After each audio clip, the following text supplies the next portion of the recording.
Hello guys, welcome to Throne Academy. நம்ம இன்னைக்கு இந்த வீடியோ பதிவில் இந்திய அரசியலமைப்பு அப்படின்ற ஒரு பாடத்தை ஷார்ட்கட்டாக உங்களுக்கு சொல்லி தர போகிறேங்க. இதற்கான டீட்டெயில் வீடியோ டிஸ்கிரிப்ஷன் கீழே கொடுத்துருக்கோம். அதை ஃபுல்லாக பார்த்துருங்க. பார்த்துட்டு இந்த ஷார்ட்கட் வீடியோ பார்த்தோன்னா அது தேர்வுக்கு ரொம்ப ரொம்ப யூஸ்ஃபுல்லாக இருக்குன்றதை நம்ம சொல்லிடலாங்க. அப்போ ஷார்ட்கட்னா எப்படி ஃபுல்லாக பார்க்க போகிறேன்னு கேட்டிங்கன்னா இல்லவே இல்லைங்க. நமக்கு என்ன தேவையோ எதெல்லாம் உங்கள் மைண்டில் நிற்காதோ அது எல்லாத்தையும் நம்ம என்ன பண்ண போகிறோம், ஷார்ட்கட்டாக சொல்ல போகிறோம். அது அப்படியே என்ன பண்ணிக்கணும், உள்வாங்கிக்கங்க. இது இல்லைன்னா உங்களுக்கு ஏற்ற மாதிரி கூட நீங்கள் என்ன பண்ணிக்கலாம், மாற்றிக்கிட்டா அழகாக சொல்லிட்டே வந்துடலாங்க. ஸோ அப்போ இந்திய அரசியலமைப்பு என்னென்னலாம் இருக்குது அப்படின்றத ஷார்ட்கட்டாக பார்த்துடலாமா? சரியா? சரி வாங்க பார்க்கலாம். ஃபர்ஸ்ட் இந்திய அரசியலமைப்பு என்ன அப்படின்றது தெரிஞ்சுக்கணும் இல்லை? அதுக்கப்புறம் தானே உள்ள போயிட்டு என்னென்ன சப் டாபிக்லாம் இருக்குன்னு சொல்லிட்டு பார்க்கலாம். ஸோ நம்ம ஒரே ஒரு படத்தில் இந்திய அரசியலமைப்பு இந்த லெசனில் என்னென்ன டாபிக் இருக்குன்றத மொத்தத்தையும் நான் சொல்லிடுறேன் பாருங்களேன். ஃபார் எக்ஸாம்பிளுக்கு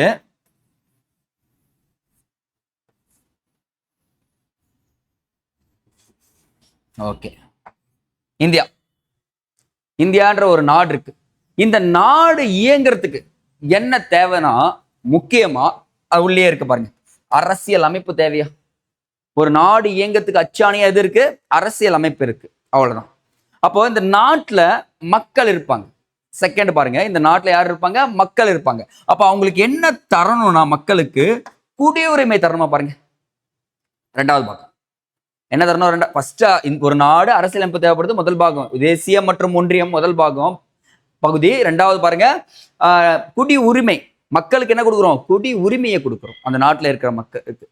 அதே மூன்றாவதுல என்ன பார்க்க போறோம்னா, இந்த மக்களுக்கு அடிப்படை உரிமை. நீ எங்க வேணுமா போய்க்கலாம், இதெல்லாம் உனக்கு என்ன உரிமை? அடிப்படை உரிமை அப்படின்னு சொல்லிட்டு சொல்றோம் மூன்றாவது பாகத்துக்கு. ஆனா நாலாவது பாகத்துல ஒரு ட்விஸ்ட் வைக்கிறோம். என்னன்னா, நீ எங்க வேணுமா போ, ஆனா நெறிவுறுத்தும் அப்படின்னா அரசு டிபிஎஸ்பின்னு சொல்லுவாங்கல்ல, அதை தான் இங்க நெறிவுறுத்தும் நான்காவது பாகத்துல வைக்கிறோம். அப்ப எங்க வேணுமா போன்னு சொல்லிட்டீங்க, ஆனா என்னுடைய கடமை என்னன்னு சொல்ல மறந்துட்டீங்களே ஐயா அப்படின்னு சொல்றப்போ 4A. அப்ப என்னாவது, அதுல 4Aல வைக்கிறவங்க அடிப்படை கடமைகள் எடுத்து உள்ள வச்சிடும். அப்ப இந்த நாட்டிலே என்ன வருது?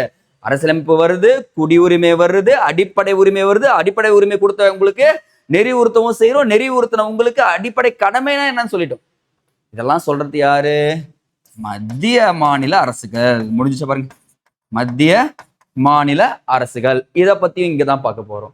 ஸோ இவங்க என்ன பண்றாங்கன்னா, இந்த மக்களுக்கு என்னென்ன தரணும் அப்படின்றத டீட்டெயிலாக கொடுத்துட்டு அலுவலக மொழியை பத்தியும் பேசியிருப்பாங்க இந்த லெசன்ல. ஸோ இதை தாங்க நம்ம பார்க்க போறோம் இந்த லெசன் ஃபுல்லாவே. இந்த லெசன்ல எப்படிலாம் ஷார்ட்கட் இருக்குன்றது பார்த்தலாம். ஃபர்ஸ்ட் அரசியலமைப்புனா எப்படி இருக்கும், எப்படி எந்தெந்த பாகங்கள் இருக்குன்றது சொல்றேன். 4A வரைக்கும் நான் உங்களுக்கு மனப்பாடம் பண்ண சொல்ல, ஜஸ்ட் தெரிஞ்சுக்க இந்த படத்திலே நீங்க ஈஸியா புரிஞ்சுட்டு வந்துட்டே இருக்கலாம். ஸோ இதான் இங்க கொடுத்துருப்பாங்க பாருங்களா கைஸ். ஓகே, இதெல்லாம் நம்ம ஷார்ட்கட்டாக தெரிஞ்சுக்கலாம். ஸோ இந்த இடத்துல நமக்கு 3 டேட் ரொம்ப ரொம்ப இம்பார்ட்டன்ட் அரசியலமைப்பு உருவாக்கத்தில். 9, 11, 13. 2 நாள் கேப் வருதா பாருங்க. 9, 10, 11. அப்போ ஒரு நாள் கேப், 13. ஓகேங்களா? 9, 11, 13 அப்படின்ற 3 டேட் முக்கியம். ஏன் சார் முக்கியம்னு கேட்டீங்கன்னா, அரசியலமைப்பு நிர்ணய சபையின் முதல் கூட்டம் எப்பொழுது நடைபெற்றதுன்னு கேட்பாங்க. நம்ம சுதந்திரம் பெறறதுக்கு முன்னாடி 1946 டிசம்பர் மாசம் 9ங்க. டிசம்பர் மாசம் 9ஆம் தேதி நடக்குது. அவ்வளவுதான். நீங்க பெருசாலாம் யோசிக்காதீங்க. 1946 அரசியலமைப்பு நிர்ணய சபை 9ஆம் தேதி நடக்குது முதல் கூட்டம் அப்படின்றத நான் வச்சுங்க. இங்க பாருங்க சார், கூட்டம் நடக்குதுன்னா கலந்துப்பாங்கல்ல. யார் யாரெல்லாம் கலந்துக்கினாங்கன்னு சொல்லி பார்க்கலாம். மாகாணங்கள் எடுத்துன்னு வச்சுங்களேன். கிட்டத்தட்ட 292 பிரதிநிதிகள். எத்தனைங்க? ரெண்டு பக்கமும் ஒரு பிரதிநிதி நிற்கிறாங்க. அதான் 9 பிரதிநிதிகள் நிற்கிறாங்க. ரெண்டு பக்கம் ஒரு பிரதிநிதி அப்படின்னா 9 பிரதிநிதிகள் நிற்கிறாங்க. அப்ப 292. அது 92 காமனா இருக்கா பாத்துங்க. ஏன்னா 292 சொன்ன உடனே இந்த இடத்த எடுத்துங்க. எப்படி கீழே கவுண்ட் பண்ணதெல்லாம் 93 சுதேச அரசர்கள். 92க்கு அப்புறம் ஒரு +1 ஆட் பண்ணிப்போம். 93 சுதேச அரசர்கள் அப்படின்றாங்க. அப்புறம் பாருங்களேன், பலு ஒருத்தர் மேலேயே பலு அதிகமா சுமக்க கூடாது, தூக்க கூடாதுன்னு சொல்லுவாங்கல்ல. ஆனா பலுஜிஸ்தான்ல இருந்து ஒருத்தருங்க. அங்க ஃபுல்லாலாம் பார்க்க தேவையில்ல, அந்த அங்க இருக்கிறத மறந்துருங்க. இங்க பாருங்க, பலுஜிஸ்தான்ல இருந்து எத்தனை பேரு? ஒருத்தர் அப்படின்றாங்க. அப்ப மாகாண ஆளுநர்கள் இருப்பாங்கல்ல, 3 மாகாணங்கள் நம்ம பார்த்திருப்போம். இது டெல்லி, அஜ்மீர், கூர்க் அப்படின்ற 3 மாகாணங்கள்ல இருந்து என்ன ஆயிடுறாங்கன்னா 3 நபர்கள் அப்படின்னு வராங்க. அவ்வளவுதான். கவுண்ட் பண்ணுங்க பார்க்கலாம். 5, 8. ஓகேங்களா? ஒன்ஸ் அகேன் எஸ் 9 வருங்க. 5, 9. ஓகேங்களா? அடுத்து பாருங்க 9 18க்கு 8, இந்த சைட்ல 1, 389. இந்த ஆர்டர் கரெக்டா இருக்கா செக் பண்ணிக்கங்க. வேற எதுவுமே தேவையில்லை. நீங்க இது பாருங்க, இது ஃபுல்லா படிச்சீங்கன்னா கன்ஃபியூஷன். பிரதிநிதிகள் எடுத்தீங்கன்னா பாருங்க, 2 பக்கமும் பிரதிநிதிகள் 9 நபர்களை கொண்டு 2 பக்கம் 2 2 9 292. 92ல என்ன பண்ணிக்கணும், ஒன்னு ஆட் பண்ணீங்கன்னா 93 சுதேச அரசர்கள். பலு தூக்கத்துக்கு ஒருத்தர் வந்துட்டாருங்க, பலுஜிஸ்தான்ல இருந்து ஒருத்தர் அப்படின்னு ஞாபகம் வச்சுக்கோங்க. அதுக்கப்புறம் பாருங்க காய்ஸ், 3 மாகாண ஆளுநர்களை உள்ள ஆட் பண்றாங்க. அந்த 3 டெல்லி, அஜ்மீர், கூர்க். இதை மட்டும் ஞாபகம் வச்சுக்கோங்க. மொத்தம் 389 பிரதிநிதிகள் கலந்து கொண்டனர் அப்படின்றாங்க. ஸோ ஃபார் எக்ஸாம்பிள் நினைச்சீங்கன்னா இந்த இடத்துல ஒரு பாயிண்ட் இருக்கும், இந்த பாயிண்டை வச்சு நம்ம சொல்லிக்கலாம். ஸோ பாருங்க 9ஆம் தேதி நம்ம சொன்ன பாயிண்ட் பாருங்க. 9ஆம் தேதி 1946ஆம் ஆண்டு முதல் கூட்டம் நடைபெறுகிறது. இந்த கூட்டத்துடைய தலைவரா எப்பவுமே நம்ம ஓப்பனிங் பேட்ஸ்மேனா ஒருத்தர் இறக்கி விடுவோம். சச்சின் டெண்டுல்கர் மாதிரி சச்சிதானந்தா சிங்கா பயங்கரமா இறங்குறாரு. இறங்கின உடனே என்ன ஆயிடுச்சுன்னா, முதல் கூட்டத்தை போய் அவர் என்ன இறந்து போயிடுறாரு. இறந்து போனோடனே 2வது கூட்டம் 3வது கூட்டத்தில் என்ன பண்ணிடுறாங்கன்னா, அடுத்த தலைவரை செலக்ட் பண்றாங்க. ராஜேந்திர பிரசாத் ராஜாவை செலக்ட் பண்றாங்க. அவர் தான் யாரு, ராஜேந்திர பிரசாத் அப்படின்னு சொல்லக்கூடியவர் செலக்ட் பண்றாங்க. ராஜேந்திர பிரசாத்துக்கு 2 நபர்கள் வந்து பாத்தீங்கன்னா தூணா நிற்பாங்க. அந்த 2 நபர்கள் யாருன்னு பாருங்க. ஒன்னு கிருஷ்ணமாச்சாரி, இன்னொன்னு முகர்ஜி. கிருஷ்ணமாச்சாரி, இன்னொன்னு யாரு, முகர்ஜி. அந்த பாயிண்ட் தான் இங்க இருக்கும். அப்ப முதல் கூட்டத்துல என்ன ஆனாரு, சச்சிதானந்த சிங்கா இறந்து போயிடுறாரு. இறந்து போன உடனே ராஜேந்திர பிரசாத் நியமிக்கப்படுறாரு. ராஜேந்திர பிரசாத்துக்கு 2 பேர் தூணா நிக்கிறாங்க. கிருஷ்ணமாச்சாரி 1, இன்னொன்னு முகர்ஜி 1 அப்படின்னு சொல்லக்கூடியவர்கள். அதுதான் இங்க கொடுத்துருப்பாங்க பாருங்க. ராஜேந்திர பிரசாத் இவங்க சபையின் தலைவராகவும், முகர்ஜியும் VT கிருஷ்ணமாச்சாரியும் துணைத் தலைவர்களாகவும் தேர்ந்தெடுக்கப்பட்டனர் அப்படின்றாங்க. ஸோ நம்ம பாருங்க, ஆல்ரெடி பார்த்துட்டோம். எத்தனை உறுப்பினர்கள், 389. ஸோ 389 கூட 11 கூட்டுங்க, எவ்வளவு வருது பாருங்க. 11 கூட்டினா 400 வருது. கரெக்டா? நம்ம என்ன பண்ணோம்னா, இந்த 389 காமன் அப்படியே வச்சுங்க. அமர்வுகள் எவ்வளவு சார் அமர்ந்திருப்பாங்கன்னு பாத்தீங்கன்னா, ஒரு வருஷத்துக்கு எத்தனை மாசம், 12 மாசம். எத்தனை மாசம், 12 மாசம். இதுல ஒரு மாசம் எனக்கு சுத்தமா வேலை செய்ய பிடிக்காது சார், நான் 11 மாசம் தான் சார் வேலை செய்யணும்னு சொல்லிட்டு 11 அமர்வுகள் அமர்ந்தாங்கப்பா. 11 மாசத்துலயும் எத்தனை நாட்கள் அமர்ந்திருக்காங்கன்னா, 166 நாளுக்கு மேல நான் வேலை செய்ய மாட்டேன். அதாங்க என் பிரின்சிபல். எத்தனை நாள் வேலை செய்ய மாட்டேன், 164 தான் வேலை செய்வேன், அதுக்கப்புறம் நான் வேலை செய்ய மாட்டேன் அப்படின்னு சொல்லிட்டாங்க. பாருங்கப்பா, ஈஸியா வருதா பாருங்க. 389 பிரதிநிதிகள் மொத்தமா, அதுக்கப்புறம் 11 அமர்வுகள், 166 நாட்கள். கஷ்டமே கிடையாது, ரொம்ப ஈஸி, முடிச்சிடலாம் சார். இந்த அமர்ந்தவங்க சும்மா இல்லைங்க. ஏன்னா தானே திருத்தங்கள் ஏற்பட்டாதானே ஒரு அரசியலமைப்புன்றது உருவாக்கப்படும். அப்பதான் ஒரு திருத்தம் ஏற்படுதுங்க. அரசியலமைப்பு கிட்டத்தட்ட ஒரு 2000 மேற்பட்ட திருத்தங்கள் சொல்லிட்டு நம்ம படிக்கும்போது கஷ்டமா இருக்கும். ஆனா ஈஸியா படிக்கலாம். பாருங்களா, இதை நம்ம பிரிக்கலாம். 24/7/3 அதுனா சார் 24/7. ஒரு நாளைக்கு 24 மணி நேரம் படிக்கிறான் சார் அவன். எத்தனை நாள், 24 மணி நேரம் படிக்கிறான். வாரத்துக்கு எத்தனை நாள், 7 நாளும் படிக்கிறான் சார். 24 மணி நேரமும் படிக்கிறான், 7 நாளும் படிக்கிறான். ஆனா 3 வேளை சாப்பிட்டு படிக்கிறான் சார். அவ்வளவுதாங்க, முடிஞ்சு. அப்ப பாருங்க, 24 மணி நேரம், 7 நாட்கள், 3 வேலையை என்ன பண்றான், படிப்பு படிப்பு படிப்பு படிப்பு, அவ்வளவுதான். அதுலயே முடிச்சுட்டு போயிடுறாங்க. அப்ப அவன் என்ன ஆகுது பாத்தீங்கன்னா, 2473 24 மணி நேரம், 7 நாட்கள், 3 வேலை அப்படின்றது ஞாபகம் வச்சுங்க. அது உங்களுக்கு எக்ஸாமுக்கு ஈஸியா பயன்படும் சொல்லலாம். ஓகே கைஸ், இதெல்லாம் ஃபேக்ட். இது அப்படியே என்ன பண்ணணும், மைண்ட்ல ஏத்திக்கலாம். இப்போ படிக்க வேண்டியதெல்லாம் கிடையவே கிடையாதுங்க. ஸோ மற்ற எல்லாமே கான்செப்ட் வைஸ்ல நீங்க புக்ல பாத்தீங்கன்னா ஈஸியா இருந்துரும். அடுத்த செக்டர்ல பாத்தீங்கன்னு வச்சுக்கோங்களேன். ஓகே கைஸ், இங்க பாருங்க. ஸோ அண்ணன் தம்பிக்குள்ள ஒரு பிரச்சனைங்க. இந்த அண்ணன் தம்பி பாகத்தை 2ஆ பிரின்றான். ஃபர்ஸ்ட் இந்த அரசியலமைப்புல பாகம் 2ஆ பிரிச்சா 22 பாகங்களா வருதா பாருங்க. பாகம் 2ஆ பிரிஞ்சிச்சு. சரி, பாகத்தை 2ஆ பிரிச்சது பத்தாதுங்க. எனக்கு என்ன பண்றீங்க, 400 ரூபா கொடுன்னு கேட்கறான் தம்பிக்காரன் வந்து.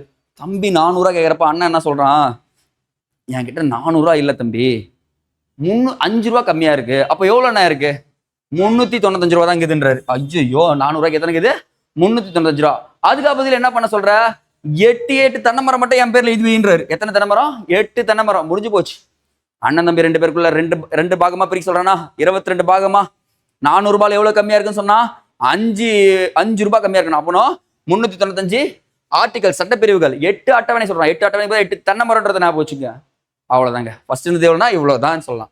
ஸோ அப்ப பாருங்க, 1946ல அரசியலமைப்பு நிர்ணய சபை, 1947ல இந்தியா விடுதலை சுதந்திரம், 1949 அரசியலமைப்பு உருவாக்கப்பட்டு நவம்பர் 26, இதுதான் முக்கியம், நவம்பர் 26 ஏற்றுக்கொள்ளப்பட்டுச்சு.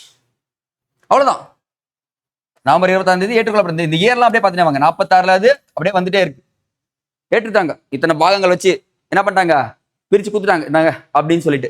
அப்போ முழுமையா எப்போ வந்துச்சுன்னா 1950, அடுத்த வருஷமே ஜனவரி 26. இங்க நவம்பர் 26, இந்த இடத்துல ஜனவரி 26 இந்திய அரசியலமைப்பு நடைமுறைக்கு வந்தது. ஏற்றுக்கொள்ளப்பட்டதுன்னா நவம்பர் 26, நடைமுறைக்கு வந்ததுன்னா ஜனவரி 26 அப்படின்றத தெரிஞ்சுக்கோங்க கைஸ். போதும். அதனாலதான் என்ன பண்றோம், ஒவ்வொரு ஆண்டும் குடியரசு தினமாக கொண்டாடுகிறோம் அப்படின்னு சொல்றாங்க. அடுத்ததுங்க, பிரேம் பெஹாரி நரேன் ரைடஜா அப்படின்றவரு, அப்படி நம்ம படிக்கிறோம் இல்லையா, நம்ம இன்னொரு ஜிகே தெரிஞ்சுக்கலாம் பாருங்களேன். பீகார்ல எழுத்தறிவின்மை என்ன அப்படின்னா ரொம்ப கம்மி. ஆனா அந்த பீகார் அப்படின்றத பிரேம்னு வச்சுக்கோங்க, எழுதுறாரு நரேன் என்றவர், எழுதி எழுதி எழுதி எழுதி இந்தான்னு கொடுக்குறாரு. இந்தான்றது என்ன ஆயிடுச்சுன்னா இத்தாலியா மாறிச்சு. இத்தாலி பாணியில அந்த மைக்குச்சி வந்து நிறைய எழுதி கொடுத்துருப்பாராம். அப்ப என்ன ஆயிடுச்சுன்னா அது என்ன ஆயிடுச்சு, இத்தாலி பாணியில எழுதினாருன்னு சொல்றாரு. அப்ப கைப்பட எழுதியது என்ன பாணின்னு சொல்றேன்னா இத்தாலி பாணியில் நரேன் என்பவர் எழுதி எழுதி நரைச்சு போயிடுச்சு முடி அப்படின்னு சொல்லிச்சுக்கோங்க. நரேன் என்பவர் எழுதி கொடுத்தாருன்னு சொல்றாங்க. என்ன பாணின்னு கேட்பாங்க guys, இத்தாலி பாணி. நிறைய டைம் கேட்கப்பட்ட ஒரு கேள்விகள்ல ஒன்றுங்க. அவ்வளவுதாங்க. நெக்ஸ்ட் அரசியலமைப்பின் சட்ட சிறப்பு கூறுகள். ஜஸ்ட் நீங்க ரீட் அவுட் பண்ணாலே போதும், புரிஞ்சுக்கலாம். நெக்ஸ்ட்டுங்க, முக உரை. ஸோ முக உரைன்றது ஒரு புத்தகத்துக்கு திறக்கிறது, புத்தகத்தை திறவுகோலாம் எடுத்துக்கலாமா, அதுதான் முகவுரை. முகவுரைன்றது புத்தகத்தை திறக்கத்தான் திறவுகோல். அப்ப முகத்தை திற அப்படின்னு சொல்லுவாங்கல்ல. இப்ப எல்லா அரசியலமைப்பு கவனிங்க guys, முகவுரை என்பது அரசியலமைப்பின் திறவுகோல் அப்படின்னு சொல்லிட்டு சொல்றாங்க. அப்போ முகத்தை திறவுகோல்ன்றாங்க. அப்ப பாருங்க, இந்த இடத்துல ரொம்ப ரொம்ப இம்பார்ட்டன்ட். நம்ம சுதந்திரம் அடைஞ்சோம்ல, அப்பவே திறந்துட்டாங்க முகவரையை. எந்த தேதின்றது முக்கியம். சுதந்திரம் அடைஞ்சு 22 வயசு, அவர் யாருன்னு நான் சொல்றேன், 22 வயசு ஒரு வாலிபர்னு வச்சுக்கோங்களேன். 22 வயசு நேர்மை தவறாத ஒருத்தர் குறிக்கோள் தீர்மானத்தை கொண்டு வர்றாரு. அப்ப யாரு, 22 வயசுல 47 சுதந்திரம் அடைஞ்ச உடனே 22 ஜனவரி 22 22 வயசுல நேர்மை தவறாத நேரு என்ன கொண்டு வர்றாரு, குறிக்கோள் தீர்மானத்தை கொண்டு வந்து எடுத்துறாரு அப்படின்னு சொல்றாங்க. அவ்வளவுதாங்க. அப்ப இந்த இடத்துல என்னது, குறிக்கோள் தீர்மானம் அப்படின்றது யார் கொண்டு வந்தாருன்னா ஜவஹர்லால் நேரு. எந்த ஆண்டு, 1947 ஜனவரி 22ங்க. 22 வயசுன்றது ஞாபகம் வச்சுங்க. வயசு அப்போ அந்த டைம்ல அவர் கிடையாது, பட் ஆனால் நீங்க ஞாபகம் வச்சுக்கிறதுக்காக அந்த சொல்றோங்க. அவ்வளவுதாங்க. அப்போ முகவரையானது ஒரு முறை மட்டுமே திருத்தப்பட்டிருக்குங்க. இதுதான் பாயிண்ட். எந்த அரசியலமைப்புனா சிறிய அரசியலமைப்பு, மினி கான்ஸ்டியூஷன் சொல்லுவாங்க. 42வது அரசியலமைப்பு சட்டத்திட்டம் 1976. 42nd கான்ஸ்டியூஷனல் அமெண்ட்மெண்ட் ஆக்ட் 1946ல ஒரே ஒரு முறை மட்டும்தான் முகவுரை திருத்தப்பட்டுள்ளது. அப்ப ஞாபகம் வச்சுங்க. நான் இதுல 4 பாயிண்ட் சொல்லிட்டேன். முகவுரைன்றது திறவுகோல்னு சொன்னா ஃபர்ஸ்ட் 22 வயசு 47வது ஆண்டு யாரு, நேர்மை தவறாத நேரு என்ன பண்றாரு, குறிக்கோள் தீர்மானத்தை கொண்டு வர்றாரு. கொண்டு வந்தோன்னா என்ன ஆகுதுன்னு பார்த்தீங்கன்னா ஒரு முறை மட்டுமே திருத்தப்படுது. 42வது சட்ட திருத்தம் 1976 முடிஞ்சிச்சு. அவ்வளவுதான். அப்ப பாருங்க guys, இந்த இடத்துல திருத்தப்பட்டு சமதர்மம், சமய சார்பின்மை, ஒருமைப்பாடு என்ற 3 புதிய சொற்கள் என்ன பண்ணுது, சேர்க்கப்படுகிறது அப்படின்னு சொல்லிட்டு முடிக்கிறாங்க. இதெல்லாம் தெரிஞ்சுக்கோங்க guys. ஓகே guys, நெக்ஸ்ட் பார்ட்ல என்ன பண்ணா இந்த கொஸ்டின் கேட்டுட்டே இருப்பாங்க. லைக் எப்படி எடுத்தீங்கன்னா சார் இந்த அரேஞ்ச் பண்ண சொல்லிட்டே இருப்பாங்க. ஸோ பாருங்க, இறைவன் எடுத்துக்கலாம், இறையாண்மை மிக்க. அந்த பார்த்தீங்கன்னா உங்களுக்கு என்ன கன்ஃபியூஷன், இறையாண்மை மிக்க சமமா இருக்கணும். இறைவன் என்ன பார்க்கணும், எல்லாருமே சமமா பாருங்க அப்படின்றோம். ஃபர்ஸ்ட் செகண்ட் சமமா பார்த்தா சமயத்தை பார்க்கக்கூடாது. சமமா பார்த்தா என்ன பார்க்கக்கூடாது, நீ சமயத்தை பார்க்கக்கூடாது. யாரை பார்க்கணும், ஜனங்களை பார்க்கணும். ஜனங்க என்ன பண்ணுவாங்க, உங்களை கூடி அமுத்துவாங்க, ஒன்னா கூடுவாங்க. அதாவது குடியரசு அப்படின்னு வச்சுக்கலாமா, ஒன்னா கூடுவாங்க, குடியரசு. அப்ப பாருங்க, இறைவனை சமமா சமயத்தை பார்க்காம ஜனங்களை குடியமர்த்துறோம், அதான் குடியரசு. அவ பாருங்க, இறையாண்மை மிக்க சமதர்மம் சமய சார்பற்ற ஜனநாயக குடியரசு. அவ்வளவுதான். இத நீங்க படிக்க தேவையில்லை. இறைவன் சமமா பார்க்க சொன்னாரு, சமயத்தை பார்க்க சொல்ல, ஜனங்களை பார்க்க சொன்னாரு, குடியமர்த்த சொன்னாரு அப்படின்னு சொல்லிட்டு நீங்க என்ன பண்ணிக்கலாம், ஈஸியா ஞாபகம் வச்சுக்கலாம் guys. அவ்வளவுதாங்க. பிரெஞ்சு புரட்சியின் போது 3 வார்த்தைகள். ஸோ நீங்க என்ன பண்ணணும்னா உங்க வாழ்க்கையில இந்த நம்பரை மறக்கவே கூடாது. 7, 8, 9 புரட்சி தான். என்னது 7, 8, 9 இதெல்லாம் படிக்கலாம் தேவையில்ல. 7, 8, 9 புரட்சி. அதுல புரட்சியில 3 விஷயம் நமக்கு கிடைச்சிச்சு. ஒரு புரட்சி பண்ணா ஏதாவது ஒரு விஷயம் கிடைக்கல. ஃபர்ஸ்ட் என்ன கிடைக்குது பாருங்க, உங்களுக்கு சுதந்திரம் கிடைக்குது. சுதந்திரம் கிடைச்சோடனே எல்லா இடத்துக்கும் போக ஆரம்பிப்பீங்களா? அங்க போக சமத்துவத்தை பாக்குறீங்க. எல்லாருமே சமமா நடத்துறாங்க. சமமா நடத்துற வேலையில எல்லாருக்கும் அன்பா சகோதரத்துவமா பழகுறீங்க. சகோதரத்துவம் முடிஞ்சு போச்சு. அப்ப புரட்சியின் மூலமா எனக்கு 3 விஷயம் கிடைச்சது. சுதந்திரம் கிடைச்சது. சுதந்திரம் கிடைச்ச உடனே என்ன ஆயிடுச்சு? சமமா பார்த்து சமத்துவம் கிடைச்சது. சமத்துவம் கிடைச்ச உடனே சகோதரத்துவம் கிடைச்சது. அதுவும் எந்த புரட்சின்னு பாத்தீங்கன்னா பிரெஞ்சு புரட்சி. அதுதான் மெயின். ரொம்ப ரொம்ப இம்பார்ட்டன்ட் காய்ஸ். அப்ப அந்த நம்பர் பாருங்க 7, 8, 9 அப்படின்றத நீங்க சொன்னாலே போதும். ஓகே காய்ஸ், இது எல்லாமே நம்ம இப்ப என்ன பாத்தீங்கன்னா இந்திய அரசியலமைப்பை பத்தி பேசியிருக்கோம். இந்திய அரசியல் எத்தனை பாகங்கள் இருந்துச்சு, யார் யாரெல்லாம் கொண்டு வந்தாங்க, என்னென்ன பண்ணாங்கன்றத சொல்லியாச்சு. சார் இப்ப குடியுரிமை. குடியுரிமைன்றது 5 முடிச்சொல்ல, 5 எழுத்தா பாருங்க. குடி உரிமை. சூப்பருங்க, வந்துச்சுங்க. எத்தனை சொல்ல வருது? 5. ஓகேங்களா? ரெண்டாவது பகுதி எது? குடியுரிமை தான். எத்தனை வழியில பெறலாம்? 5 வழியில பெறலாம். எத்தனை வழியில இழக்கலாம்? 3 வேளை சாப்பிடாம இருந்தா இழந்துருவீங்க. அவ்வளவுதான். இது போய் படிக்கணுமா? ஜஸ்ட் பாருங்க, 5 வழி பாருங்க. குடியுரிமை 5 எழுத்து சொல். 5 வழியில பெறலாம். 3 வழியில 3 வேளை சாப்பிடாம இருந்தா என்ன பண்ணிடலாம்? இழந்துடலாம் அப்படின்னு சொல்றாங்க. ஸோ அதுதான் குடியுரிமை. அப்ப இந்த இடத்துல 2 நம்ம வச்சுக்கோங்க. சிவிக்ஸ் என்ற லத்தீன் சொல்லிலிருந்து பெறப்பட்டது. அவ்வளவுதாங்க. சிட்டிசன் என்பது சிவிக்ஸ் என்ற Latin. Most of the languages வந்து பாத்தீங்கன்னா லத்தீன் தான். சரிங்களா?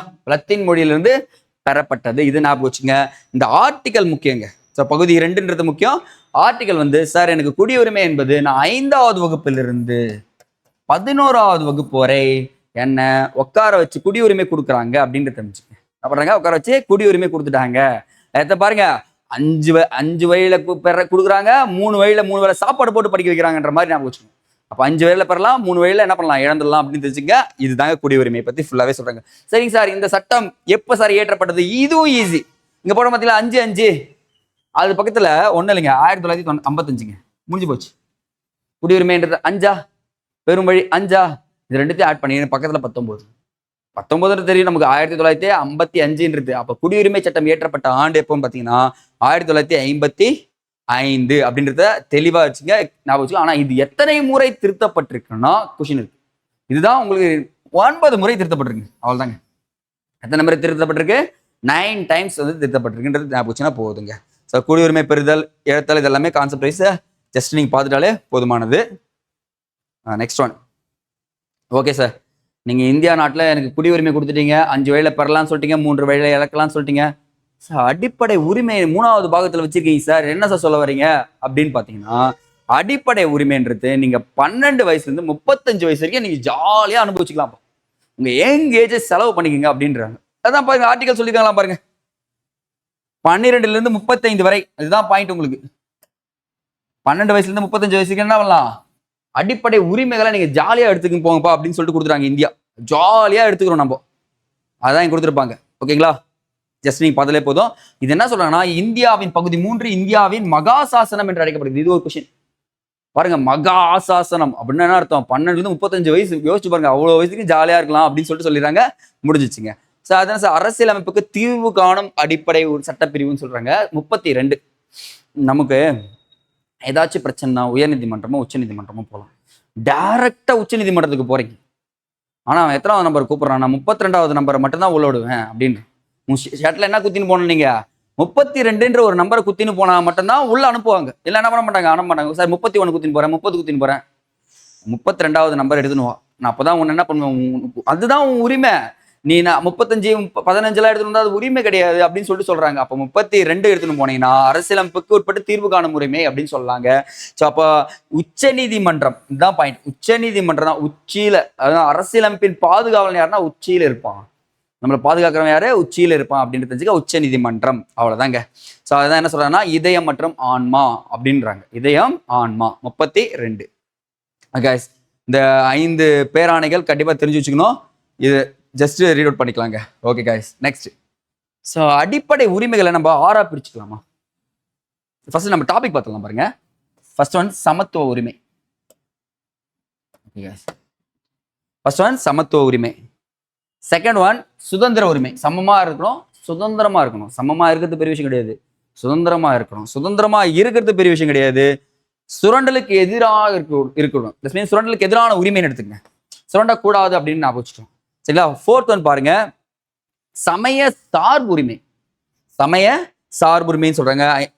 ஃபிஃப்த் ஒன் கல்வி மற்றும் கலாச்சார உரிமை அப்படின்னு சொல்றாங்க. சிக்ஸ்த் ஒன் அரசியலுக்கு தீர்வு காணும் உரிமை சொல்றாங்க. 6 உரிமைகள், அடிப்படை உரிமைகளுக்கு எத்தனை உரிமைகள்? 6 உரிமைகள். அந்த 6 உரிமைகள் நீங்க பாத்துட்டீங்கன்னா ஒன் பை ஒன்னா ஈஸியா புரிஞ்சிடலாங்க. ஸோ இப்போ ஃபார் எக்ஸாம்பிளுக்கு இதுக்கு ஒரு ஷார்ட்கட் இருக்கு. இங்கிலீஷ் அண்ட் தமிழ்லேயே சொல்லி தரேன் பாருங்களேன். ஃபார் எக்ஸாம்பிள் இடி OUT டிடி அவுட் அப்படின்னு சொல்லுவோம் நாங்க.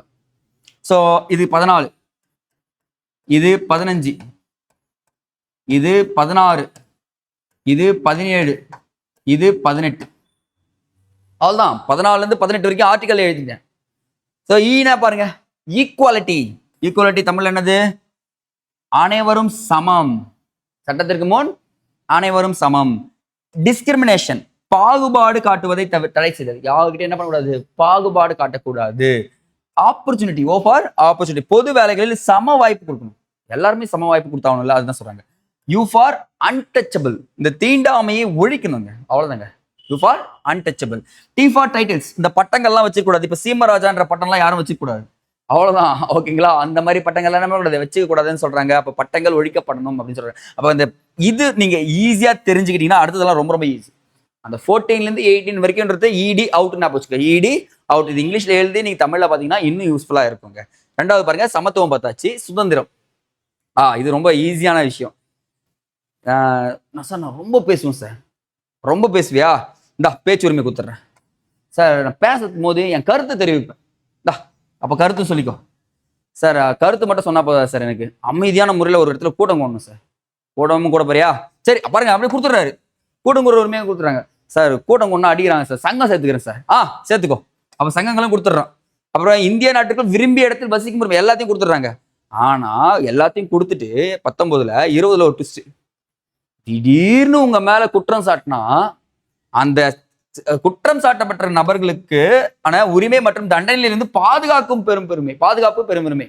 சார் எனக்கு பேச்சுரிமை எல்லாம் கொடுத்துட்டீங்க, நான் சொல்லிட்டீங்க, பேசிட்டேன் 19 வயசுல. அப்ப 20 வயசுல பார்த்தா என் மேல குற்றம் சாமிட்டுட்டீங்க, அதுல இருந்து என்ன பாதுகாத்துக்கலாமான்னு கேட்டா பாதுகாத்துலாம். 20 வயசுல நீங்க பாதுகாத்து பாதுகாக்க உரிமையா வந்துச்சு உங்களுக்கு. 21 வயசுல சார் இது என்னுடைய லைஃப், நான் வாழணும் அப்படின்னா வாழ்க்கை மற்றும் தனிப்பட்ட சுதந்திரத்துக்கான பாதுகாப்பு பெரும் உரிமை. லைஃப் 2 அப்படின்னு நான் ஜாலியா இருக்கிறேன் அப்படின்னு சொல்லிட்டு வாழ்க்கை மற்றும் தனிப்பட்ட சுதந்திரத்துக்கு எடுத்துக்கலாம் சொல்றாங்க. அது 21. ஆனா 21.7 என்ன சொல்றாங்கன்னா, தொடக்க கல்வி மற்றும் பெரும் உரிமை. தொடக்க கல்வி பயின்று, நீ கல்வி அப்படின்னா டிகிரியை முடிச்சிடணும், கம்ப்ளீட் பண்ணிட்டு வந்துரு அப்படின்னு சொல்லிட்டு சொல்றாங்க. சார் 22வது வயசுல ட்விஸ்ட் இருக்குங்க. சில வழக்குகளில் கைது செய்து தடுப்பு காவலில் வைப்பதற்கு எதிரான பாதுகாப்பு உரிமை அப்படின்னு சொல்லிட்டு 22 வயசுல சில வழக்குகள்ல பண்ணு என்ன பண்றாங்க. அப்ப இந்த 22 20க்கும் நீங்க டிஃப்ரெண்ட் பாத்துக்கணும். உங்க மேல குற்றம் சாட்டுனா 20, கைது செய்து தடுப்பு காவலில் வச்சாங்கன்னா 22. சரிங்களா? இந்த மட்டும் நீங்க ஞாபகம் வச்சுனாலே போதுங்க. நெக்ஸ்ட்டுங்க, ஐ திங்க் 22 வரைக்கும் போயிடுச்சா? 23வது செகண்ட் காய்ஸ் தான் இருக்கு. ஸோ சார் எனக்கு 23 வயசு ஆயிடுச்சு சார், டிகிரி முடிச்சிட்டேன், எல்லாத்தையும் முடிச்சுட்டு வந்துட்டேன்.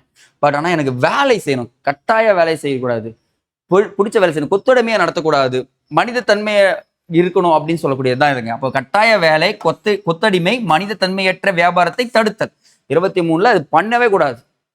கட்டாயமா என்ன பண்ணக்கூடாது? கட்டாய வேலையை கொடுக்கக்கூடாது, ஒருத்தருக்கு கொத்தடிமையை நடத்தக்கூடாது, மனிதன்மையற்ற வியாபாரத்தை தடுக்கணும்னு சொல்லக்கூடியது. இது ஹியூமன் டிராஃபிக்லாம் இதில் வந்துருங்க. நெக்ஸ்ட் 24வது ரொம்ப ரொம்ப இம்பார்ட்டன்ட்ங்க, சுரண்டலுக்கு எதிரான உரிமையில இதுதான் வரும். ஏன்னா தொழிற்சாலைகளில் ஆபத்தான இடங்களில் குழந்தை தொழிலாளர்களை தடுத்து, நீங்களாம் குழந்தைகள் தான், ஆனா ஆபத்தான இடங்கள்ல குழந்தை தொழிலாளர்களை தடுக்கணும் அப்படின்னு சொல்லக்கூடியது 24வது ஆர்டிக்கல். ஸோ அவ்வளவுதாங்க. அப்ப பாத்தீங்கன்னா இந்த இடத்துல சுரண்டலுக்கு எதிரான உரிமையில 2 ஆர்டிக்கல் தான் பார்த்திருக்கோம். பாருங்க, சமத்துவத்துல பாத்தீங்கன்னா 1 2 3 4 5 5 பார்த்தோம். அதே பாருங்க சுதந்திரத்துல 1 2 3 4 5 இதுல 5 பார்த்துட்டோம். ஆனா சுரண்டலுக்கு எதிராக 2 பார்த்திருக்கோம். ஒன்னு பாத்தீங்கன்னா கட்டாய வேலை, இன்னொன்னு பாத்தீங்கன்னா தொழிற்சாலைகள் அப்படின்றது ஞாபகம் வச்சுங்க. நெக்ஸ்ட் சமயம் சார்பற்ற. 25 வயசு ஆயிடுச்சு, நான் சமூக சேவையை செய்ய போறேன் அப்படின்னு எடுத்தீங்கன்னா ஃபர்ஸ்ட் பொறுத்து எந்த மதத்தையும் நான் என்ன பண்ணுவேன், ஏற்கலாம், பரப்பலாம். ஃபார் எக்ஸாம்பிள் நான் ஒரு சாமியாரா மாறிடுவேன். சாமியாரா மாறிட்டு என்ன பண்ணுவேன்னா புஷ் அப்படின்னு உலகம் மாறிடும். அப்ப இதுதான் எந்த மதத்தை நான் பரப்பலாமா பாருங்க. 25 வயசுல பரப்பலாம். 26வது வயசுல எனக்கு நிர்வகிக்கலாமா பாருங்க. சார் நான் ஒரு மதத்தை பரப்பிட்டேன், அதை நான் நிர்வகிக்கிற உரிமையாக இருக்கு எனக்கு இருக்கு. சரிங்களா? 26. 27வது பாருங்க, நான் வரி செலுத்துவதற்கு எதிரான சுதந்திரம், நான் நிர்வகிக்கிற வரி செலுத்த மாட்டேன் அப்படின்னு சொல்லிட்டு சுதந்திரம் பெற்றுறேன். 27. 28ல கல்வி நிறுவனங்கள் நடைபெறும் வழிபாடு மற்றும் அறிவுரை நிகழ்வுகளில் கலந்து கொள்ளாமல் இருக்குது. சார் இப்போ ஃபார் எக்ஸாம்பிள் சில பள்ளிக்கூடங்கள்ல ஒரு மதத்தை பற்றி பாடியிருந்தாங்கன்னா அந்த மதத்தை நான் கலந்து கொள்ள மாட்டேன் அப்படின்னு சொல்லிட்டு சொல்லலாம். ஸோ அப்போ பார்த்தீங்கன்னா 28ல என்ன சொல்றாங்க, சார் இதெல்லாம் கலந்துக்க மாட்டேன் அப்படின்றது நீங்க என்ன பண்ணலாம், அழகா சொல்லலாம் அப்படின்னு சொல்லிட்டு சொல்றாங்க கைஸ். நெக்ஸ்ட் 29ங்க. ஓகே, இங்க இருக்கு. சிறுபான்மையினர் எழுத்து மொழி மற்றும் கலாச்சார பாதுகாப்பு. 29 ஆச்சுன்னா கலாச்சார பாதுகாப்புன்ற ஒரு வட்டத்துல நீங்க வந்துருவீங்க. கலாச்சாரம் பேசி என்ன பண்றாங்க, பாதுகாப்புன்னு சொல்லிடுவாங்க. 29ல 30ல அவ்வளவுதாங்க, கல்வி நிறுவனங்களை நிர்வகிக்கும் உரிமை. அதுவும் பாருங்க சிறுபான்மையினர்னு சொல்லிட்டு பாக்குறப்போ 2 ஆர்டிகல்ஸ் தான் இருக்கு, 29, 30. அதே பாருங்க guys, அப்படியே ஷார்ட்டா முடிச்சிடலாம். 29, 30 இது சிறுபான்மையினர். மதம் சார்ந்து வந்த சமய சார்புன்னு வந்தா 25ல இருந்து 28 4 ஆர்டிகல். ஓகேங்களா? லாஸ்ட் ஒன், அரசியல் அமைப்புக்குட்பட்டு தீர்வு காணும் உரிமை என்பது ஆர்டிகல் 32. நீங்க என்ன பண்ணலாம், உச்சநீதிமன்றத்தை அணுகி உங்க உரிமையை நீங்க பெற்றுக்கொள்ளலாம் அப்படின்னு சொல்லிட்டு சொல்லியிருக்காங்க. நெக்ஸ்ட் பாருங்க, நம்ம சொல்லியிருக்கோம் ஞாபகம் இருக்குங்களா, 1976 42வது சட்ட திருத்தம், கான்ஸ்டிடியூஷனல் அமெண்ட்மெண்ட் ஆக்ட்னு சொல்லுவாங்க. இது வந்து பாத்தீங்கன்னா மினி கான்ஸ்டிடியூஷன் சொல்லுவாங்க. இதுக்கப்புறம் ஒரு ஆர்டிகல் போடுது 1978 44வது சட்ட திருத்தம். அப்படியே பாருங்க 2 வருதா பாருங்க, நீங்க பெருசா படிக்க தேவையில்லை. போய் 76, 78, 42, 44வது சட்ட திருத்தம். இந்த 44வது சட்ட திருத்தம் போட்டு என்ன பண்றாங்கன்னா, அடிப்படை உரிமைகளில் பட்டியலிருந்து சொத்துரிமை 31வது நீக்கப்பட்டது. இந்த நீக்கப்பட்டு என்ன இருந்தா பகுதி 12 300A சேர்க்கப்படுகிறது. 300A சேர்க்கப்படுது. ஏன் சட்ட உரிமையாக்குது? ஏன் சார் அடிப்படை உரிமையிலிருந்து நீக்கணும்னா, சில அடிப்படை வசதிகள் ஏற்படுத்தும் போதோ இன்ஃப்ராஸ்ட்ரக்சர் ஏற்படுத்தும் போதோ சொத்துரிமை இருந்துச்சுன்னா அவன் என்ன எங்க போலான்னு சொன்னான், உச்சநீதிமன்றத்துக்கு போலான்னு சொன்னாங்க. அதனால அதை என்ன பண்ணிட்டாங்க, நீக்கிட்டேன்னு சொல்லிட்டு சொல்றோம். அவ்வளவுதான் காய்ஸ். இந்த மட்டும் நீங்க நல்லா தெளிவா பாத்தீங்கன்னா இதுல இருந்து வட்ட கொஸ்டின் வந்துட்டே இருக்கும். ஸோ மிஸ் பண்ணாதீங்க, அடிச்சிடணும். Okay guys. நெக்ஸ்ட், அடிப்படை உரிமைகளை நிறுத்தி வைத்தல். நீங்க ஒன்றும் பார்த்துருப்பீங்க, ஒரு பெரிய ஒரு கூட்டம் இருக்கும், பெரியவங்க சின்னவங்க எல்லாம் இருப்பாங்க. ஆனா அந்த 19 வயசு இருக்காங்க பாத்தீங்களா, எத்தனை வயசுக்கு அந்த 19 வயசு இருந்தா யார் பாது, என் அண்ணனை பேசுறது யார் பாது, அடி விடுவாங்களே, அதுதாங்க இந்த 19 ஆர்டிகல்ன்றது. ஏன்னா பேச்சுரிமை இருக்கா. இந்த 19 வயசுல இந்த 352வது ஆர்டிகல் குடியரசுத் தலைவரால் அவசர நிலை அறிவிக்கப்படும். இந்த 3 ஆர்டிகல் நான் பூச்சுங்க, 352, 356, 360. இந்த அவசர நிலை சட்டங்கள்னு சொல்லுவாங்க. தேசிய அவசர நிலை, மாநில அவசர நிலை, அதாவது குடியரசுத் தலைவர் ஆட்சி, நிதி அவசர நிலை அப்படின்னு சொல்லக்கூடியது. இதுல மோஸ்ட் ஆஃப் த டைம் இதுதான். இந்த 19 கீழ் உத்தரவாதம் அளிக்கப்பட்ட சுதந்திரம் தாமாகவே நிறுத்தப்படுகிறது. அந்த 19ல அந்த அடிப்படை உரிமைகள் இருக்கு பார்த்தீங்களா, பேச்சுரிமை எல்லாம், அது எல்லாமே என்ன பண்றோம், நிறுத்திடுவாங்க. ஏன்னா இவன் எதனா சொல்லிட்டு பிரச்சனையை பெருசாக்கி விட்டுருவோம் அப்படின்னு சொல்லிட்டு அதை நிறுத்திடுறாங்க. அவ்வளவுதாங்க. நெக்ஸ்ட்ங்க, அரசு நெறிவுறுத்தும் கோட்பாடுகள் அப்படின்னு பாக்குறப்போ இப்ப பகுதி 4 நம்ம பார்த்துட்டோம் ஆல்ரெடி ஃபர்ஸ்டே மைண்ட் மேப்ல. பகுதி 4 36 வயசுல இருந்து 51 வயசு வரைக்கும் நீங்க என்ன பண்ணணும்னா அறிவுரை கொடுப்பீங்க. உண்மை, 36 வயசுனால ஞானி ஆயிடுவாங்க அவங்க எல்லாருமே. நீங்க வந்து பாருங்க, அவங்க வாழ்க்கையில பட்ட எல்லா விஷயத்தையும் சொல்லுவாங்க. ஏன்னா சுதந்திரமா சுத்தி வந்துட்டாங்க ஊர் ஃபுல்லா. அப்போ ஞானி ஆயிட்டு 51 வயசுக்கு உங்களுக்கு அறிவுரையே கொடுக்குறாங்க கைஸ். அப்போ அறிவுரை கொடுக்குறப்போ 3 விஷயங்களை கொண்டு வருவாங்க. சமதர்மம், காந்திய மற்றும் தாராள அறிவு சார்ந்தவை அப்படின்னு சொல்லக்கூடிய 3 கருத்துக்களை கொண்டு வருவாங்கப்பா டிபிஎஸ்பியில. அந்த ரொம்ப ரொம்ப இம்பார்ட்டன்ட். சமதர்மம், காந்திய மற்றும் தாராள அறிவுரை சார்ந்தவை என்ற பிரிக்கப்பட்டு 3ஆ கொடுத்துருக்காங்க. இந்த 3 மட்டும் நான் வச்சுக்க போதும். ஆனா இந்த அறிவுரைன்றது ஒவ்வொரு நாளும் புதுசா இருக்குமா பாருங்க. ஆமா, அறிவுரை என்ன இருக்கும், ஒவ்வொரு நாளும் புதுசா இருக்கும், சொன்னதே சொல்லுவோம். ஆனா அறிவுரை புதுசா இருக்கிற மாதிரி இருந்துச்சுன்னா அதான் புதுமையான சிறப்பம்சம். இப்போ டிபிஎஸ்பிய என்னன்னு சொல்றாங்கன்னா புதுமையான சிறப்பம்சம் என்று கூறியவர் யாருன்னா டாக்டர் BR அம்பேத்கர் அவர்கள் தான் கூறியிருப்பார். அவ்வளவுதான் காய்ஸ். டிபிஎஸ்பியை பொறுத்த வரைக்கும் இதை மட்டும் நீங்க தெரிஞ்சுங்க. இது எல்லாமே ரீட் பண்ணதே வந்துடும். இது எங்க பெறப்பட்டது அப்படின்றத ஜஸ்ட் நீங்க தெரிஞ்சுக்கலாம். இது வந்து அடிப்படை கடமை, அடிப்படை உரிமைகள்னால எங்க வந்துடும், அமெரிக்கா உரிமை. அமெரிக்கா அயராது என்ன பண்றேன், உனக்கு அறிவுரையை கூறுறேன், அயராது அறிவுரை கூறினா அயர்லாந்து. அவ்வளவுதான். இப்போ அயர்லாந்து டிபிஎஸ்பி பெறப்பட்டது. இது 2 தெரிஞ்சுக்கினே மீது எல்லாமே ஜஸ்ட் ரீட் பண்ணிக்கங்க போதும், கான்செப்ட் வைஸ் புரிஞ்சுக்கலாம். Next guys. ஓகே, அந்த 2002ஆம் ஆண்டு 86வது சட்ட திருத்த அரசியலமைப்பு திருத்தப்படி இந்திய அரசியலமைப்பின் பிரிவு 45 திருத்தப்பட்டது. இந்த இடத்துல ரொம்ப முக்கியங்க. 45 திருத்தப்பட்டு பிரிவு 21A என்ன பண்ண, தொடக்க கல்வி கொடுக்கணும்னு சொன்ன ஞாபகம் இருக்குங்களா? 21ல அப்போ கீழ் தொடக்க கல்வி கொடுத்தது அனைவருக்கும் உரிமையாக மாறியது. இது ரொம்ப ரொம்ப இம்பார்ட்டன்ட். இது இப்போ அடிப்படை கடமைகள்ல இருக்கு காய்ஸ். ஸோ பாருங்க, எத்தனை வயதுக்கு உட்பட்டா 6 வயது வரை குழந்தைகளுக்கு அடிப்படை கல்வி வழங்க அறிவுறுத்துகிறது அப்படின்னு சொல்லிட்டு முடிக்கிறாங்க. நெக்ஸ்ட் அடிப்படை கடமைகள். கடமைகள்னாலே ரஷ்யாவை நீங்க ஞாபகம், ரஷ்யாக்காரன் பனி பெஞ்சிட்டே இருக்கும் பாருங்களேன், அந்த ராணுவ வீரர்கள்லாம் அப்படியே நிற்பான், பரேட் எடுத்து எத்த மாதிரியே இருப்பாங்க. ஏன்னா வேற வழி இல்லை, அவனுக்கு என்ன கடமை தவறக்கூடாதுன்றான். அப்போ ரஷ்யா தாங்க. அப்போ அடிப்படை கடமைகள் எங்கிருந்து பாரா பண்ணப்படுது? ரஷ்யா. எந்த அரசியலமைப்புன்னு கேட்பாங்க, சட்டத்திருத்தம் 1976 42 சதவீதம். அப்ப பாருங்க, முகவுரையும் 1976 42, அடிப்படை கடமைகளும் 1976 42 அப்படின்றது தெரிஞ்சுக்கலாம் காய்ஸ். அவ்வளவுதான் சார். இது ஒரே ஒரு ஆர்டிகல் தான் இருக்குன்னு பாத்தீங்கன்னா, ஆமாங்க, பகுதி 4A நம்ம ஆல்ரெடி பார்த்தோம். 4Aல மட்டும்தான் இருக்கு. ஆனா 11 கடமைகள் இருக்குங்க. 11 அடிப்படை கடமைகளும் உங்களுக்கு எக்ஸாம்ல ரிப்பீட்டடா கேட்பாங்க. அது எப்படி சார் ஞாபகம் வச்சுக்கிட்டு பாருங்க. இந்த இடத்துல சில டைம்ல ஆ கொடுப்பாங்க, ஏ கொடுப்பாங்க, 1 2 கொடுப்பாங்க. பட் நான் எப்படி சொல்றேன்னா 1 2 ஞாபகம் வச்சுங்களேன். ஃபர்ஸ்ட் ஒரு குடிமகன் இருக்கானா, அவன் என்ன பண்ணா, தேசிய கொடி மற்றும் தேசிய கீதம் மதிக்கணும். அவ்வளவுதாங்க. தேசிய கொடியும் தேசிய கொடி கீதத்தையும் என்ன பண்ணணும், மதிச்சு ஆகணும் அப்படின்னு சொல்லிட்டு சொல்றாங்க. செகண்ட் பாருங்க, சுதந்திர போராட்டத்துக்கு தூணாக செயல்பட்டு இருப்பாங்கல்ல, அந்த உயிரிய நோக்கங்களை போற்றி மதிக்கணும். அவங்கள வந்து பாத்தீங்கன்னா பேசக்கூடாது, பின்புறமா போயிட்டு அவங்க சுதந்திரம் பெறல அப்படின்னு சொல்லிட்டு பேசக்கூடாது, அதை போற்றணும் அப்படின்னு சொல்லிட்டு சொல்லியிருக்காங்க. மூன்றாவது பாருங்க, 2 போடுங்க. ஃபர்ஸ்ட் வந்து தேசிய கொடி தேசிய கீதம், 2வது சுதந்திரத்துக்காக போராடியவர்கள் என்ன பண்ணோம், நோக்கங்களை போற்றி வைக்கணும். 3வது இறையாண்மை ஒற்றுமை ஒருமைப்பாடு, இவங்களே என்ன பண்ண பேணி காக்கணும்னு சொல்றாங்க. இறையாண்மை ஒற்றுமை, இந்த ஒற்றுமைக்கும் ஒருமைப்பாட்டுக்கும் என்ன எப்பவுமே பண்ணக்கூடாது, குந்தகம் விளைவிக்க கூடாது அப்படின்னு சொல்லிட்டு சொல்றாங்க. 4வது சார், இதெல்லாம் பார்த்து ஒருவேளை தேசத்துக்கு எதனா பிரச்சனை 4வது ஆளா நான் நிற்பேன் சார் அப்படின்னு சொல்லக்கூடாது. 4வது என்னது, தேசத்துக்கு பிரச்சனை போயிடணும், அவ்வளவுதான், தேச பணியாற்ற தயாரா இருந்தணும் அப்படின்னு சொல்றாங்க. 5வது சார், தேசத்துக்கு பிரச்சனை போயிட்டேன், பெண்களை தரக்குறைவாக நடத்தும் யாரா இருந்தாலும் நான் பனிஷ் பண்ணுவேன் சார், பெண்களை தரப்படுத்த யாரா இருந்தாலும் என்ன பண்ணுவேன், பனிஷ் பண்ணுவேன். 5வது 6வதுனாலே கலப்பு கலாச்சாரம், தட் மீன் கலப்பு கலாச்சாரத்தை மதிக்கணும். ஓகேங்களா, கலப்பு கலாச்சாரத்தை மதிக்கணும் அப்படின்னு சொல்றாங்க. 7வது ரொம்ப கஷ்டமா இருக்கும் 7ன்றது எப்பவுமே, ஏன்னா காடுகள், ஏரிகள், ஆறுகள், வனவிலங்கு மற்றும் உயிரினங்கள், எக்கச்சக்கமான விஷயம் இருக்கும். அந்த 7 நாளே காடு ஞாபகம் வச்சுக்கோங்க. இந்த காடுகள் எல்லாத்தையும் என்ன பண்ணணும், சுற்றுச்சூழலை எந்த ஒரு பிரச்சனையும் பண்ணாம பாதுகாக்கணும் அப்படின்னு சொல்றாங்க. 8வது சார், இந்த சுற்றுச்சூழலை எப்படி சார் பாதுகாக்கணும், அறிவியல் மனப்பான்மையை தான் பாதுகாக்க முடியும். 8வதுல சுற்றுச்சூழல் பாதுகாத்து அறிவியல் கோட்பாடு மனிதநேயம் ஆராய்ச்சி. அப்ப 8வது என்ன வருது, அறிவியல் வந்துருது. ஸோ அறிவியல் வந்த உடனே உங்களுக்கு என்ன ஆயிடும், வன்முறையை கைவிட்டுருவீங்க பாருங்க. அறிவியல் வந்து அறிவியல் வளர்த்துட்டு பிறகு நம்ம என்ன பண்ணுவோம், வன்முறையை கைவிட்டு நம்ம என்ன பண்ணுவோம், போயிடுவோம். அப்போ வன்முறையை கைவிட்ட நீங்க 9வது தனிப்பட்ட மற்றும் கூட்டு செயல்பாடுகள் என அனைத்து செயல்பாடுகளிலும் சிறந்தவற்றை நோக்கி செயல்பட்டு தேசத்தின் நிலையை முன்னேற்றுவீங்களா பாருங்க. அதுதான் சொல்றாங்க வன்முறை கைவிட்டோன்னு. அடுத்தது 10வது பாருங்க.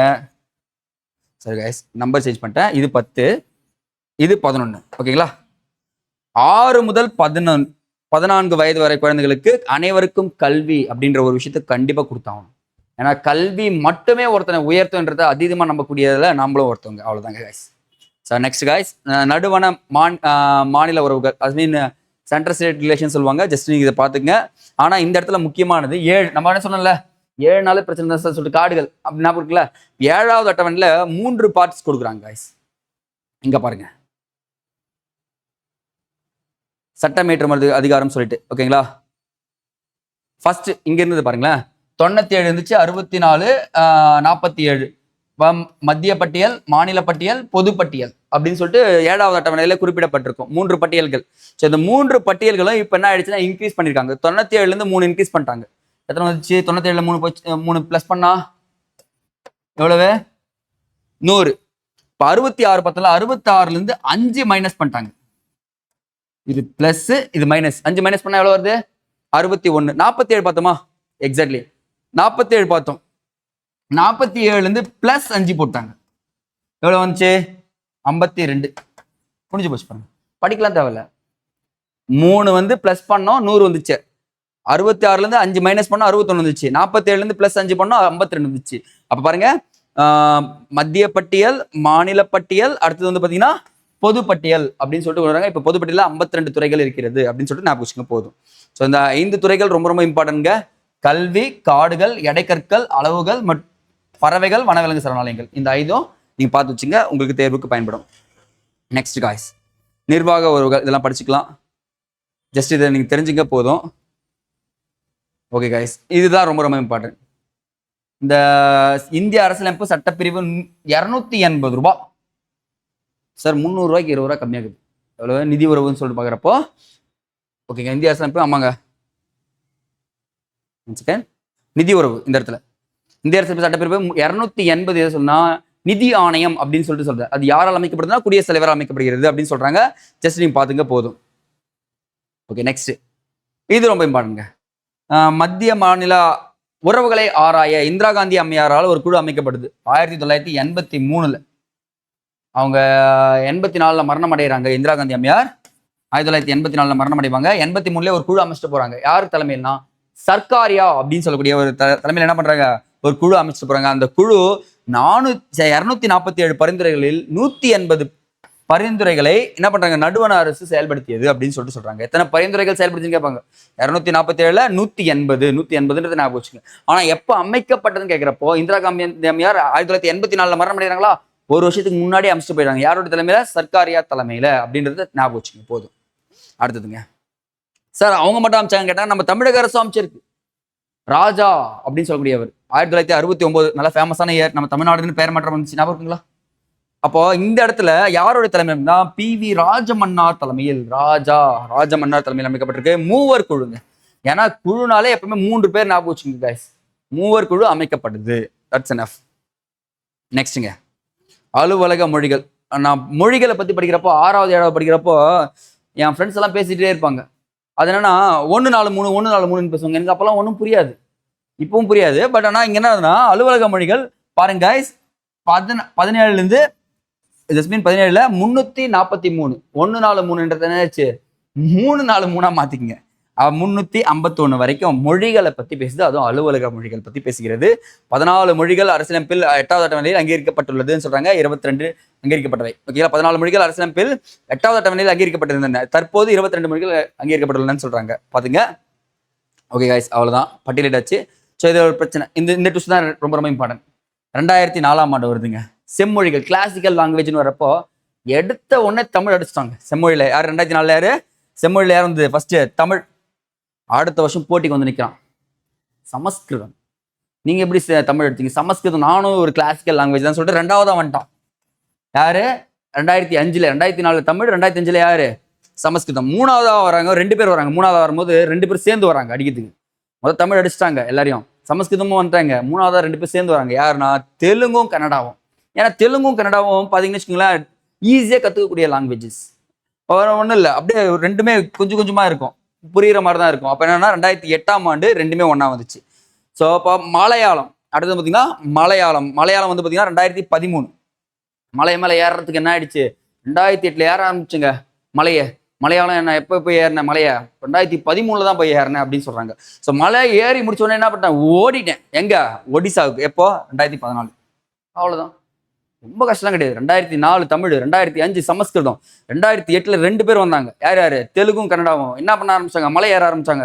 ஏறுறாங்க 2013 வரைக்கும் ஏறுறாங்க. 2013ல் ஏறினவங்க என்ன ஆயிடுச்சுன்னு பார்த்தீங்கன்னா 2014ல் ஓடியே போயிட்டாங்க. அதுதான் ஒடிசா. இதுதான் அலுவலக மொழிகள். இதை நான் வச்சுக்கோங்க கைஸ். நெக்ஸ்ட், ஓகே, அவசர நிலை சட்டப்பிரிவு 352. இதை பத்தி நான் நிறையவே சொல்லிட்டேன். பட் ஆனால் இந்த இடத்துல பஞ்சாப் தான் அதிகமாக செயல்படுத்தப்பட்டிருக்குன்னு சொல்லிட்டு ஒரு லைன் இருக்கும், அதை பார்த்துங்க. எந்தெந்த ஆண்டுகள் அவசர நிலை அறிவிக்கப்பட்டது இதெல்லாம் நீங்க பார்த்துக்கலாம். இங்க கொடுத்துருங்க பாருங்க. இந்தியாவில் முதல் முறையாக 1951ஆம் ஆண்டு பஞ்சாப் மாநிலத்தில் குடியரசுத் தலைவர் ஆட்சி நடைமுறைக்கு வந்தது. அப்போ குடியரசுத் தலைவர் ஆட்சி பஞ்சத்தில் தான் ஃபர்ஸ்ட் வந்துச்சு அப்படின்றது தெரிஞ்சுக்கணுங்க. அடுத்த நிதி சார்ந்த அவசர நிலை இது வரைக்கும் வரலைங்க. இதுவரை இந்தியாவில் என்ன பண்ணல, வரவே வராத ஒரே ஒரு அவசர நிலைனா நிதி சார்ந்த அவசர நிலை. பணம் பற்றாக்குறையே நடைபெறவில்லை அப்படின்றாங்க. அடுத்ததுங்க அமெண்ட்மெண்ட். நம்ம தான் வச்சுக்கலாங்க. 3, 6, 8 368 என்ன பண்ணோம், அமெண்ட்மெண்ட் பண்ணனா உங்களுக்கு 368வது சட்டப்பிரிவு 20வது பகுதி ஈஸி. 20 பேர் எடுத்துக்குங்க. 368 பஸ்ல ஏறுங்க. 368வது பஸ்ல ஏறுங்க. பஸ் ஞாபகம் வச்சுங்க. பஸ் நம்பர் என்னது 368. எல்லாரும் பஸ்லயும் இருக்கும். 130 140 அப்படின்னு சொல்லிட்டு 148 இருக்கும். நம்ம 368 என்ற பஸ்ல ஏறி 20 ரூபாய் எடுத்துக்கின்னு பஸ் ஏறுறோம், அமெண்ட்மெண்ட்டை செயல்படுத்துறாங்க. அவ்வளோதான் காய்ஸ்.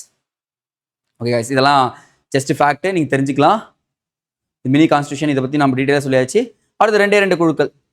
ஸோ என்கிட்ட 2000 ரூபாய் இருக்கு. 2000 ரூபாய் இருந்துச்சுன்னா நான் எடுத்து போய் வெங்கடாச்சலையா, அது வெங்கடேஸ்வராவுக்கு போட்டுருவேன். வெங்கடேஸ்வரா யாரு? திருப்பதி மலையில் இருக்காரு. அப்போ அரசியலமைப்பு செயல்பாடுகளை ஆய்வு செய்ய 2000ஆம் ஆண்டு அறிவிக்கப்பட்ட குழு வெங்கடாச்சலையா குழு. முடிஞ்சு சார். அடுத்தது பார்த்தீங்கன்னா இன்னொன்று யார் குழுனா புஞ்சி குழு. அது வந்து சார் புஞ்சி என்றவர் பார்த்தீங்கன்னா ஸ்பாஞ்ச் பால் ஆட சொன்னார். 2007ஆம் ஆண்டு கப்பு அடிச்சோம் சார். நம்ம 2007 என்ன கப் அடித்தோம்? T20 வேர்ல்டு கப் அடிச்சோம், ஞாபகம் இருக்குங்களா? ஸோ அப்போ இந்த இடத்துல 2007 T20 கப் புஞ்ச் தலைமையிலான கப்பு அப்படின்னு சொல்லலாம். அப்போ வெங்கடாச்சலையாக்கு 2000ஆம் ஆண்டு புஞ்ச் வந்து என்ன சொல்றாரு? 2007ஆம் ஆண்டு கப் அடிச்சு கொடுத்துட்டோம் அப்படின்னு சொல்றாருங்க. அவ்வளோதாங்க. ஸோ எத்தனை இது பாருங்க, இது 3 உறுப்பினர்கள் கொண்ட குழு ஆணையத்தில் அமைக்கப்பட்டது அப்படின்னு சொல்லிட்டு முடிக்கிறாங்க. That's enough guys. இந்த ஷார்ட்கட்ன்றது இவ்வளோதான் பார்த்தாச்சு. இதை அழகா ஒன் டைம் பார்த்துருங்க, உங்க தேர்வுக்கு ஈஸியாக பயன்படும்ன்றதை சொல்லிடலாங்க. ஓகே காய்ஸ், அடுத்த வீடியோ பற்றி சந்திக்கலாம். தேங்க்யூ.